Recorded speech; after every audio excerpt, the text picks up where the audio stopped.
The Galactic Council's medical station floated above Earth like a massive silver disk. Inside its pristine white corridors, hundreds of aliens from different worlds went about their business. Some had scales, others had fur. Some walked on 2 legs, others floated through the air. But they all had one thing in common right now: they were all avoiding Corridor 7 like it carried death itself. Behind the thick transparent wall of Containment Room 7B, a small alien child lay curled up on a medical bed that was far too big for him. His name was Kreetok and he was only 6 years old. His skin, which should have been glowing bright blue like sapphire, had turned a dull, sickly gray. Every few minutes, his small body would shake with violent tremors. Cascade fever. That's what the medical reports called it. For Velians like Kreetok, it was a death sentence more often than not. The fever burned through their crystalline bodies like wildfire, and it spread fast. Real fast. That's why nobody came near him. That's why his room had 3 layers of sealed doors. That's why even the doctors only treated him through robotic arms and automated medicine dispensers. Kreetok didn't really understand all the medical talk. But he understood enough. He understood that his parents weren't coming back. The fever had taken them first, back on the diplomatic transport ship. He understood that he was sick. And he understood that everyone was afraid to touch him.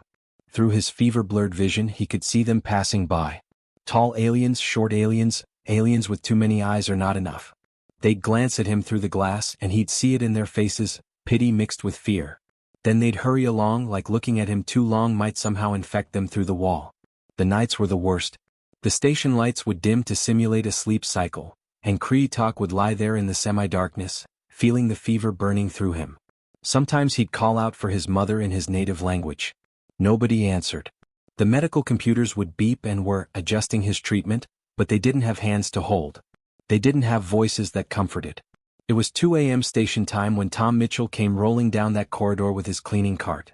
The wheels squeaked a little, he kept meaning to oil them but never quite got around to it. Tom was what they called a sanitation engineer, though back home everyone just said janitor. He didn't mind. Honest work was honest work. Tom was in his early 40s, with the kind of tired eyes that came from working double shifts. His uniform was clean but worn, and his hands were rough from years of hard labor. He had 2 kids back on Earth, a 13-year-old daughter named Beth and a 10-year-old son named Danny. Beth wanted to be a doctor, which meant college funds. Danny had some medical issues, which meant hospital bills.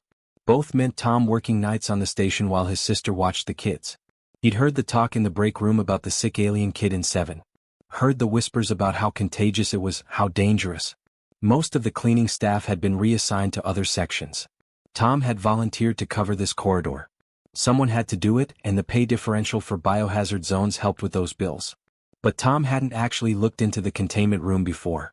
He just mopped around it, emptied the waste bins outside, kept his head down and did his job. Tonight though, something made him stop. Maybe it was the way the lights inside flickered. Maybe it was just curiosity. He paused his cart right in front of the transparent wall and really looked. The kid was so small. That was Tom's first thought. Smaller than Danny even. His skin had this weird glass-like quality to it, but gray and dull instead of shiny. He was curled up tight, arms wrapped around himself, shaking. Tom knew that shake. He'd seen it before years ago when Danny used to have seizures. Before they found the right medication, before things got better. That same terrible shaking that said a little body was fighting something way too big for it. As Tom watched, Kreetok's eyes opened. Those eyes were strange 3 eyelids, crystalline irises that caught the light weird. But the look in them? That wasn't strange at all. That was pure fear. The kind of fear a kid gets when they wake up in the dark and nobody's there. Their eyes met through the glass. The alien child and the human janitor, just staring at each other for a long moment. Kreetok didn't move. Didn't call out. He just looked at Tom with those scared eyes like he was expecting him to walk away too. Like everyone else did. Then the alarm started screaming. Kreetok's body went rigid, his back arching off the bed. The fever had spiked again. Inside the room, automated systems sprang to life. Mechanical arms extended from the walls, pressing sensors to his skin, injecting medicines, adjusting the temperature. Through the glass, Tom could see the readouts flashing red. Outside in the corridor, a medical officer rushed past, looked at the screens by the door, and kept running toward the monitoring station. She didn't go in. Nobody went in. The machines would handle it. That was protocol. But Tom stood there watching this kid convulse and cry out, and all he could think about was Danny. About those nights in the hospital when his son was so sick, and all Danny wanted was for someone to hold his hand, to tell him it would be okay. Even when the doctors weren't sure it would be. The mechanical arms retracted. The alarms quieted to a steady beep. Kreetok lay there gasping, tears running down his face, alone in that room with only machines for company. Tom looked at his cleaning cart. Looked at the warning signs plastered all over the containment room door. Looked back at the kid. He made a choice right then. Maybe it was stupid. Maybe it was reckless. But Tom Mitchell had never been good at walking away from kids who needed help. He headed for the medical station to find whoever was in charge. His heart was pounding, but his mind was made up. That kid wasn't spending another night alone. Not if Tom had anything to say about it. Tom found the night shift medical officer in the monitoring station, surrounded by holographic displays showing vital signs from a dozen different patients. She was tall, with bluish-gray skin and 4 arms that moved independently as she worked the controls. Her name tag read something Tom couldn't pronounce, so he'd always just called her Doc, and she'd never corrected him. "Doc, I need to talk to you about the kid in 7B. She didn't look up from her screens. "The Valiant child is stable for now. The automated systems are managing his care adequately." "Yeah, about that," Tom said, stepping closer. "He shouldn't be alone in there. He's terrified." Now she looked at him. All 4 of her eyes blinked in sequence. "Mr. Mitchell, the child is in strict quarantine. Cascade fever is extremely contagious among compatible species. We're waiting for specialized decontamination units to arrive from the Valiant homeworld. That's still 3 weeks away." 3 weeks. Tom felt his stomach drop. That kid's gonna be alone for 3 more weeks? It's protocol. We cannot risk exposure. She turned back to her screens, clearly considering the conversation over. Tom didn't move. What if someone volunteered? To go in there, I mean. The medical officer's hands froze over the controls. Slowly she turned to face him fully. "Volunteered? Mr. Mitchell, do you understand what you're suggesting? Cascade fever has a 73% fatality rate among species with compatible biology. We have no data on human susceptibility. None. You could be highly vulnerable for all we know. Or I might not be affected at all. Or you could die within 48 hours. Her voice was sharp now, almost angry. "I've seen this fever kill strong, healthy adults. Warriors. Diplomats. People far more resilient than—" She stopped herself, but Tom knew what she was going to say. "Far more resilient than a human janitor in his 40s. "I get it," Tom said quietly. "It's dangerous. I'm not stupid, document. But that kid in there? He just lost his parents to this thing. He's 6 years old and he's dying alone with only robots for company. You got kids." The medical officer's expression shifted slightly. Tom had worked on the station long enough to recognize discomfort, even on an alien face. "I have offspring, yes. 3 of them." "Then you know," Tom said. "You know what it's like when they're scared. When they're sick. They don't want machines. They want someone there. Someone to hold their hand and tell them it's gonna be okay." "Mr. Mitchell, I cannot authorize." "I'm not asking for authorization. I'm asking what I need to do to go in there legally. There's gotta be some kind of waiver, right? Some form that says I know the risks and I'm doing it anyway?" The medical officer stared at him for a long moment. Around them, the monitoring station hummed with the quiet sounds of medical equipment. Somewhere down the corridor, someone was talking in a language that sounded like musical chimes. "Why?" she finally asked. "Why would you risk your life for an alien child you don't even know? Your species is barely integrated into galactic society. You have no cultural obligation here. No legal responsibility. This makes no sense from any logical standpoint." Tom thought about Beth and Danny asleep back home. He thought about how Beth had cried when her mom died, how Danny still slept with a nightlight because the dark scared him. He thought about all the nights he'd sat by hospital beds, holding Danny's hand through the seizures, promising him he wasn't alone. "Back on Earth, my son got real sick when he was little," Tom said. "Spent a lot of time in hospitals. There were these nights when the seizures got bad and I could see it in his eyes. He was so scared. Thought he was dying. The doctors and nurses, they were great, they did their jobs. But you know what he needed most? He needed his dad.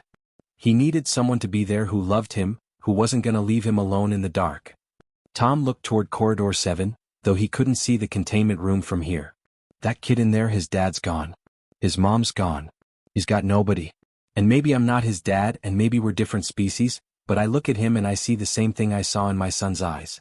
Pure fear. The kind of fear no kid should face alone. So yeah, maybe it doesn't make logical sense to you. But it makes sense to me. The medical officer was quiet for a long moment. Then she pulled up a new screen on her display. Forms appeared, dense with text in multiple languages.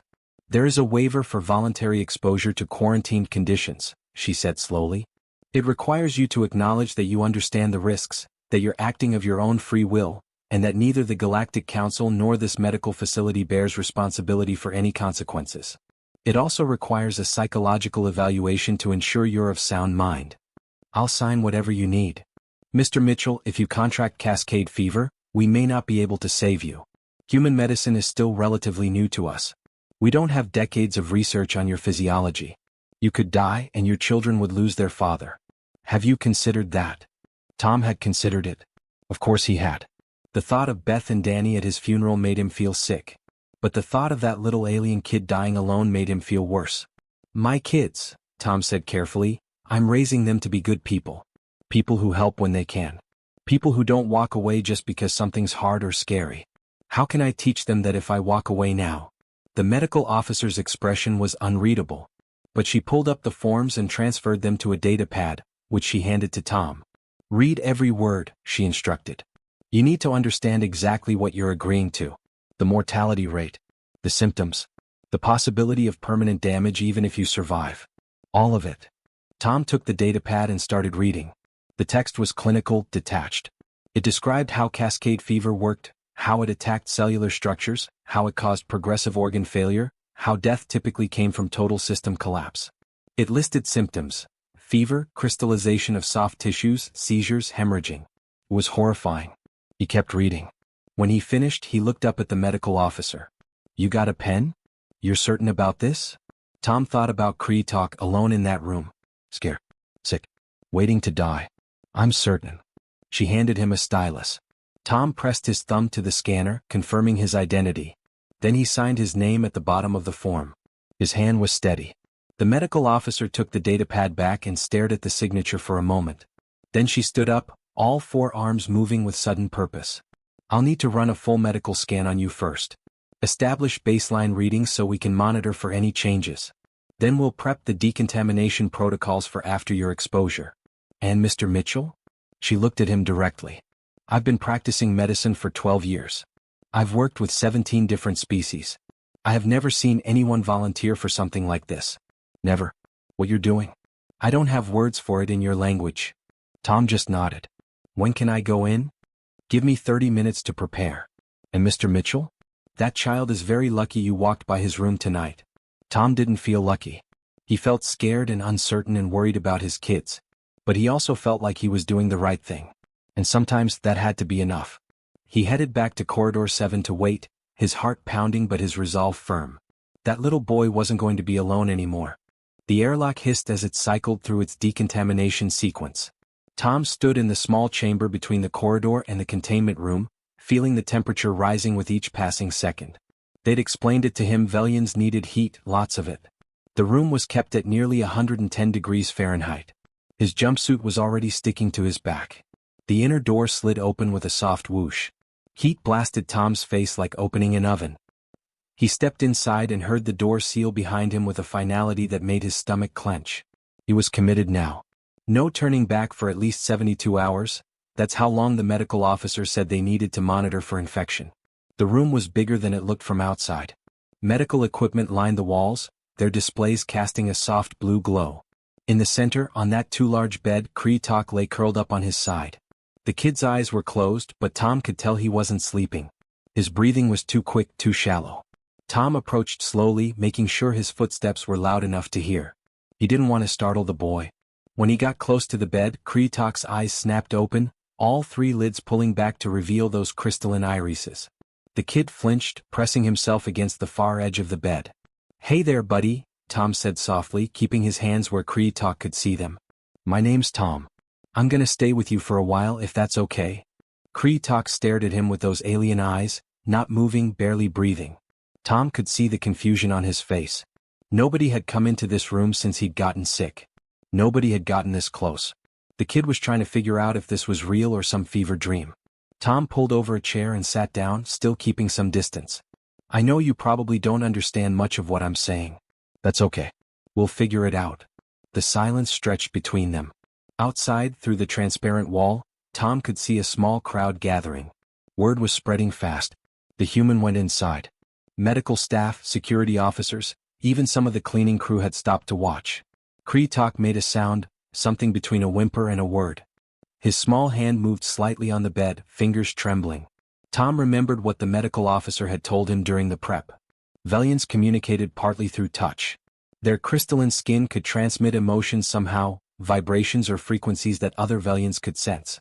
Without that touch, the kid had been cut off from any real communication for weeks. "You want me to come closer?" Tom asked gently. Kreetok's hand moved again, reaching out slightly, then pulling back. Afraid but desperate.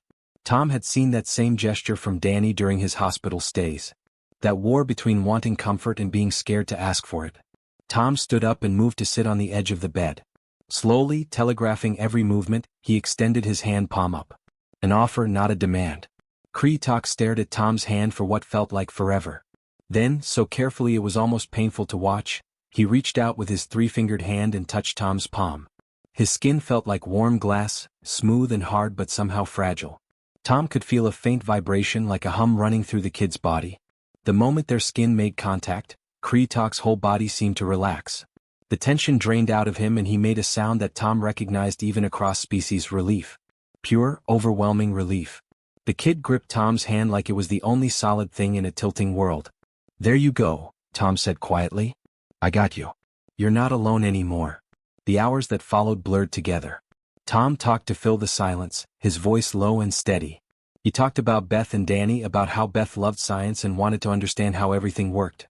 About how Danny collected rocks and could tell you weird facts about geology for hours.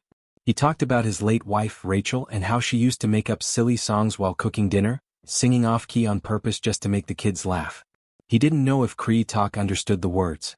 But the kid never let go of his hand, and that seemed like understanding enough. Around hour 12, Kreetok's fever spiked again. His body went rigid, his skin flashing from gray to almost black. The automated systems kicked in, mechanical arms extending to administer medication. Tom felt completely useless as the kid convulsed, but he held on to that small hand and kept talking, kept his voice calm and steady even though inside he was terrified. "You're okay, buddy. I know it hurts. I know you're scared. But you're strong and this is gonna pass. Just hang on." The seizure lasted 3 minutes that felt like 3 hours. When it finally ended, Kreetok was gasping, tears streaming down his face. He made sounds that were clearly words in his language, but Tom didn't understand them. The tone was clear enough though, he was calling for his parents. "I know," Tom said, his own throat tight. "I know you want your mom and dad. I'm so sorry, kiddo. I'm so sorry they're not here." Outside the room, the medical officer was monitoring everything on her screens. She'd never seen a human stay so calm during a Valian seizure. She'd never seen a non-Valian have such a measurable effect on a patient's recovery either. Kreetok's stress hormones were dropping. His vital signs were stabilizing faster than they had in weeks. By hour 24, Tom was exhausted. The heat was brutal and he'd already gone through 2 containers of water. But Kreetok had finally fallen into real sleep, still holding Tom's hand. His skin was showing the faintest hints of blue at the edges, the healthy color trying to come back. The night shift changed to day shift outside. Workers stopped by the window to look. Some stayed for just a moment, others lingered. A security guard who'd been avoiding Corridor 7 for weeks stood and watched for 10 minutes before walking away, his expression troubled. By hour 48, other staff members started doing something unexpected. A nurse began speaking to Kreetok through the intercom in his native language. Simple phrases: "You're doing well, you're safe now, we're here." The kid's face lit up at hearing his own language. He tried to respond, his voice weak but determined. A maintenance worker brought Tom fresh water and food through the airlock's delivery system, adding a handwritten note that just said, "Thank you." Tom didn't understand what he was being thanked for. He was just sitting with a sick kid. By hour 60, the fever broke. Tom was half asleep in his chair when he felt Kreetok's grip tighten. He opened his eyes to see the kid looking at him with clear eyes for the first time. The gray in his skin was giving way to a soft blue glow, like dawn breaking. "Stay." Kreetok whispered in heavily accented English. "Please stay." Tom felt his eyes sting. The kid had been listening to him talk for 2.5 days, picking up words, trying to communicate. "I'm not going anywhere, little man," Tom promised. "I got you." Kreetok's skin brightened a bit more, and for the first time since Tom had entered the room, the kid smiled. It was small and tired, but it was real. Outside, the crowd had grown. Medical staff, security, janitors, cafeteria workers, they all stood watching. Watching a human janitor hold the hand of a dying alien child and somehow, impossibly, help him start to heal. The medical officer looked at her screens in disbelief. Every metric was improving. Heart rate, temperature, cellular regeneration, all of it trending in the right direction. One of her colleagues approached. "How is this possible? What is he doing in there?" The medical officer shook her head slowly. "He's being there. That's all. He's just being there."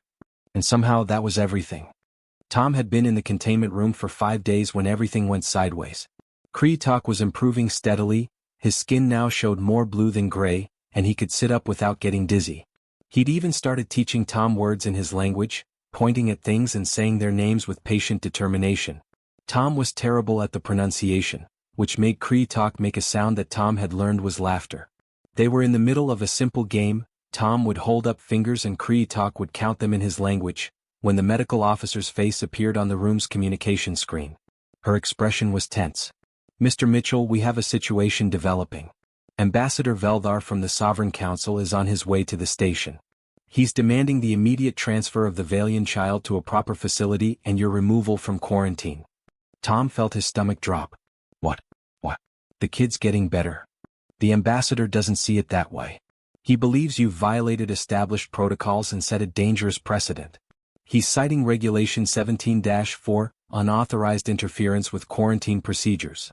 Kree-Talk tugged on Tom's sleeve, his crystalline eyes wide with worry. He didn't understand all the words, but he understood the tone. Something bad was happening. "Doc, you can see the numbers yourself," Tom said, trying to keep his voice calm for Kree-Talk's sake. "His fever's down. His vitals are stable. Whatever I'm doing, it's working. I know that. The entire medical staff knows that. We've filed reports showing his dramatic improvement. But Ambassador Veldar is from one of the older species in the Sovereign Council. They have very rigid ideas about proper procedure. They believe efficiency and protocol are more important than—" She paused, searching for the right words, "than individual emotional needs." Tom sat down on the bed next to Kree-Talk, who immediately grabbed his hand. The kid's grip was stronger now than it had been 5 days ago, but still small and fragile in Tom's calloused palm. "When's he getting here?" 2 hours. Maybe less. "I'm sorry, Mr. Mitchell. I've done everything I can, but he has the authority to override my decisions." The screen went dark. Tom looked down at Kree-Talk, who was staring up at him with those 2 knowing eyes. The kid squeezed his hand 3 times, something Tom had done to comfort him during the worst of the fever. A simple pattern that meant, "I'm here, you're safe, we're okay." Now Kree-Talk was trying to comfort him. "It's gonna be all right, buddy," Tom said, not entirely believing it himself. An hour and 40 minutes later, Ambassador Veldar arrived. Tom could see him through the transparent wall, tall and imposing, with silver blue scaled skin and cold amber eyes. He wore robes that marked him as high-ranking, and he moved with the absolute confidence of someone who'd never been told no. The ambassador stood outside the containment room, flanked by 2 security officers. He looked at Tom and Kree-Talk with an expression of clear distaste. "This is unacceptable," his voice boomed through the intercom. "A child of the Valian Diplomatic Corps reduced to being handled by an untrained laborer. The council will hear of this breach." Tom stood up, careful to keep himself between the ambassador and Kree-Talk. "With respect, sir, I'm not handling him. I'm helping him. There's a difference. You are a janitor. You have no medical training, no diplomatic credentials, no authority to be in that room. You've contaminated a sterile quarantine environment with your presence." The environment wasn't sterile. It was lonely. That kid was dying in there by himself. Ambassador Veldar's eyes narrowed. "Humans? You've been in galactic society for barely a century and you think you can simply ignore thousands of years of established protocol. This is precisely why your species requires supervision." Something hot flared in Tom's chest.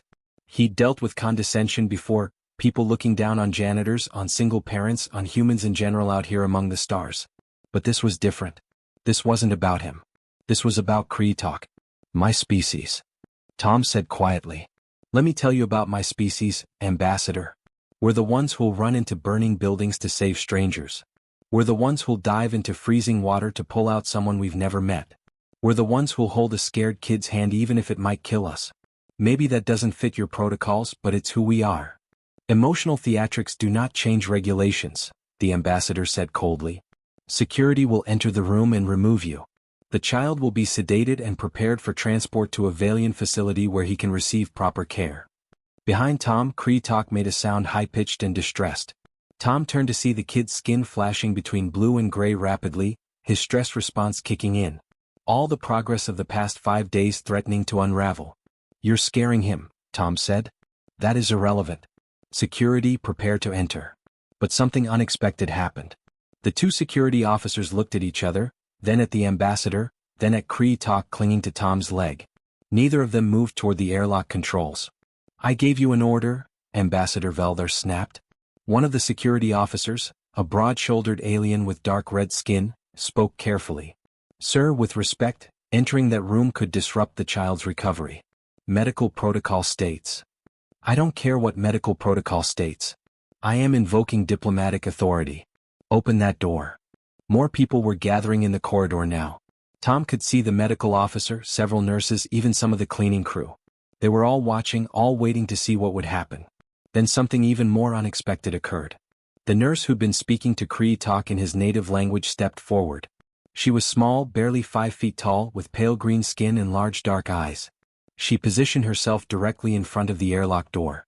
No, she said simply. The corridor went absolutely silent. Ambassador Veldar stared at her like she'd grown a second head. Excuse me? I said no, Ambassador. I will not let you enter that room and traumatize that child. Not after everything he's been through. Not after everything Mr. Mitchell has done. You're refusing a direct order from a council ambassador? I'm protecting my patient. That's my job. That's my oath.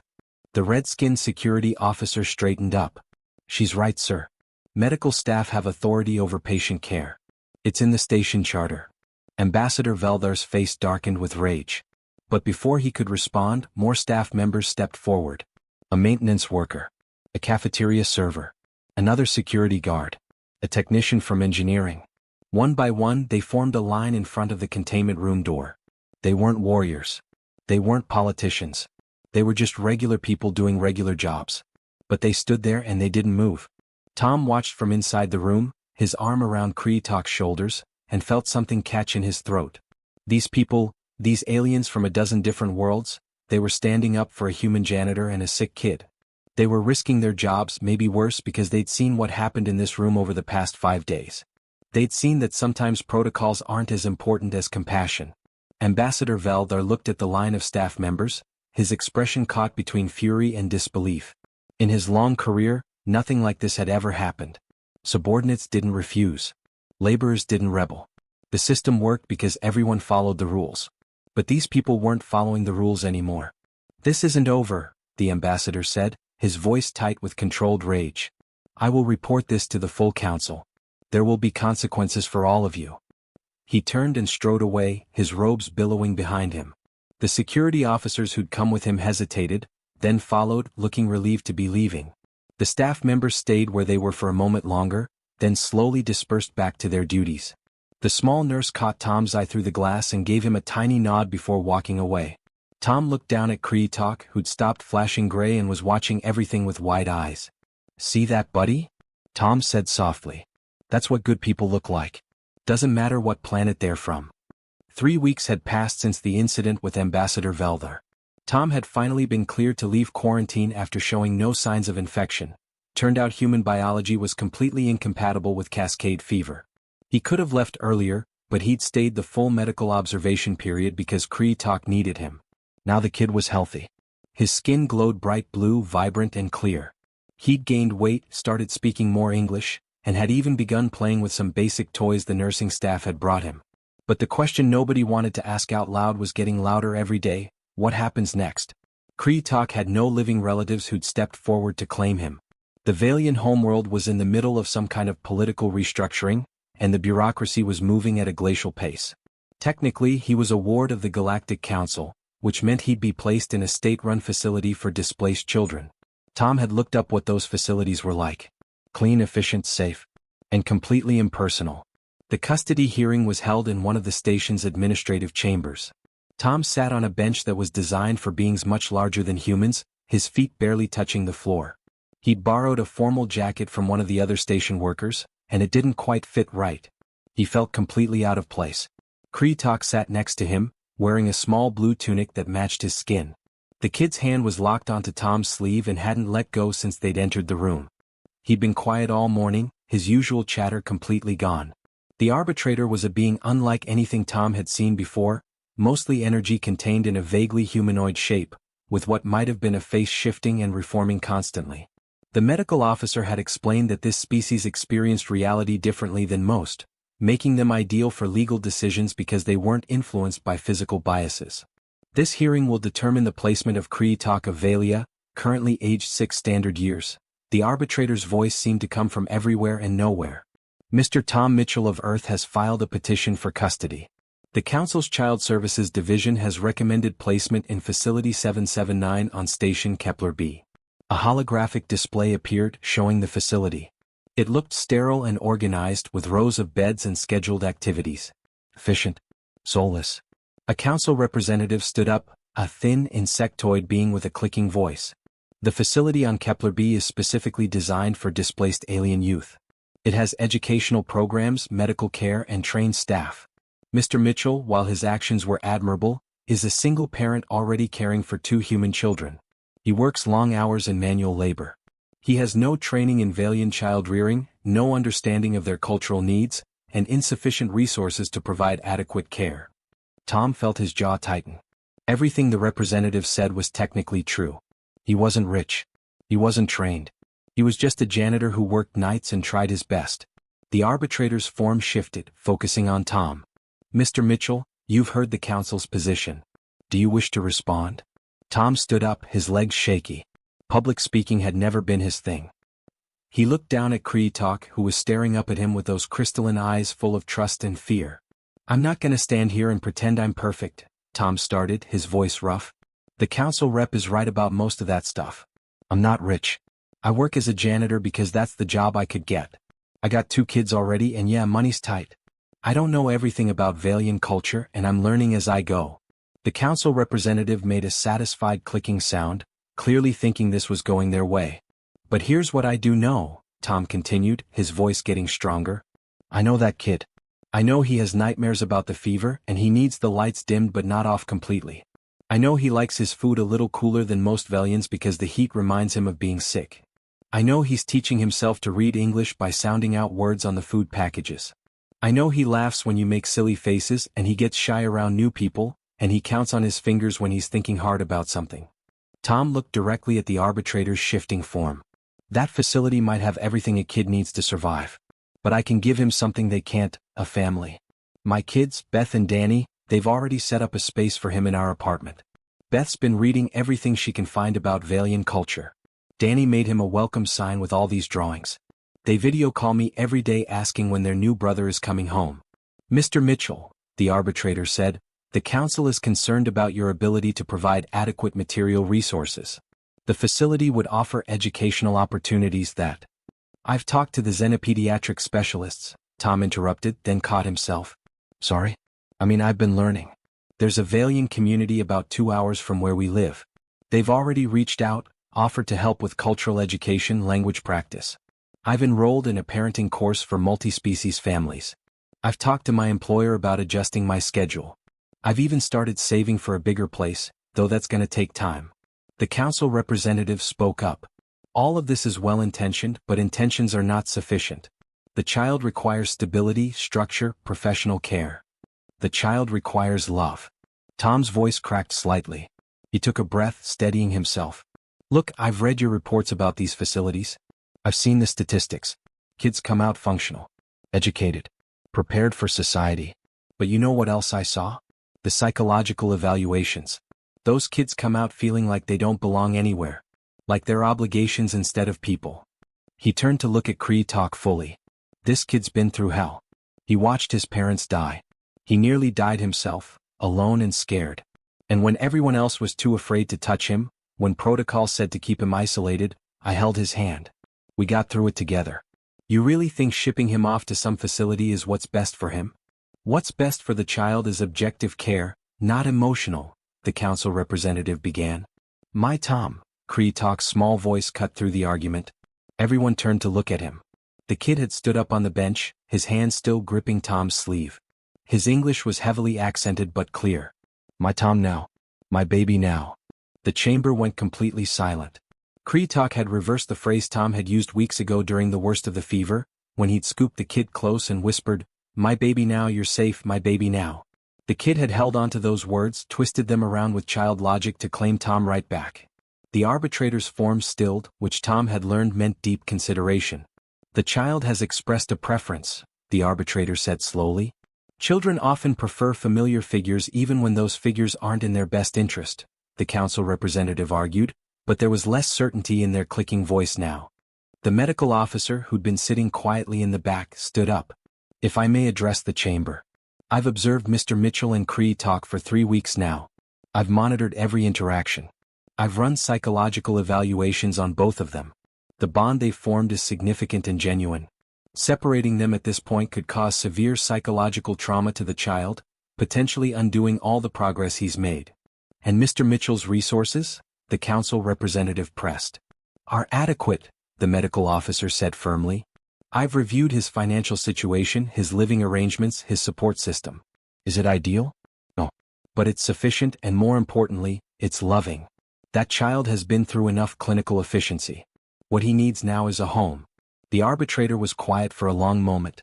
The energy that formed its body swirled and shifted in patterns Tom couldn't begin to interpret. "This is highly irregular," the arbitrator finally said. "The protocols clearly indicate." "Sometimes protocols are wrong," Tom said quietly. "I learned that 3 weeks ago when I walked into that quarantine room." More silence. Kree-Talk climbed down from the bench and wrapped his arms around Tom's leg, his crystalline skin warm against Tom's worn pants. "I am authorizing a conditional custody arrangement," the arbitrator announced. "Mr. Mitchell will be granted guardianship of Kree-Talk, subject to monthly evaluations for the first year. The medical staff will conduct regular check-ins. The Valian community will be asked to provide cultural support. If at any point the child's well-being is compromised, this arrangement will be re-evaluated." Tom felt his knees go weak. "Are you saying?" "I'm saying that family is not always defined by biology or species. It's defined by care, commitment, and love. You've demonstrated all three, Mr. Mitchell. Don't make me regret this decision." Tom looked down at Kree-Talk, who was staring up at him with eyes full of hope and joy. The kid's skin was glowing so bright it was almost blinding. "Thank you," Tom managed to say, his voice thick. "Thank you." 2 days later, Tom stood in the docking bay with Kree-Talk, waiting for the transport that would take them down to Earth. The kid was wearing new clothes, a hoodie that Beth had sent up, way too big on him but covering his crystalline skin so he wouldn't get stared at too much. He had a small bag of belongings and a data pad full of Valian cultural information. The medical officer came to see them off. "Take care of him, Mr. Mitchell." "I will. I promise." She hesitated, then added, "What you did, going into that room, we've been analyzing the data. Your presence, your emotional support, it had measurable effects on his recovery. We're writing papers about it. Might change how we approach pediatric care across species." Tom shrugged. "I just held a kid's hand. Document?" "No," she said firmly. "You did something far more important. You reminded us all that sometimes the best medicine isn't a drug or a treatment. Sometimes it's just being there." The transport arrived. Tom picked up their bags with one hand and took Kree-Talk's hand with the other. "Ready to go home, buddy?" Kree-Talk squeezed his hand 3 times. "Home," he agreed, testing the word. "With Beth and Danny and Tom. My family now." "Yeah," Tom said, his throat tight with emotion. "Your family now." They walked onto the transport together. And somewhere across the galaxy, in meeting rooms and council chambers, beings from 100 different worlds heard the story. The story of a human janitor who'd faced death for an alien child. Who'd proven that compassion wasn't limited by species or circumstance. Humanity had been seen as young, impulsive, barely civilized. But this story changed something. It showed that maybe being civilized wasn't about technology or protocols. Maybe it was about caring for someone who needed help, even when it was hard. Especially when it was hard. And on Earth, in a small apartment in a busy city, 3 kids laughed together while their dad made dinner, burning it slightly because he was still getting used to cooking for 3. The apartment was cramped. Money was still tight. But it was full of love and light and the sound of a Valian child teaching his human siblings how to count in his native language. It was home.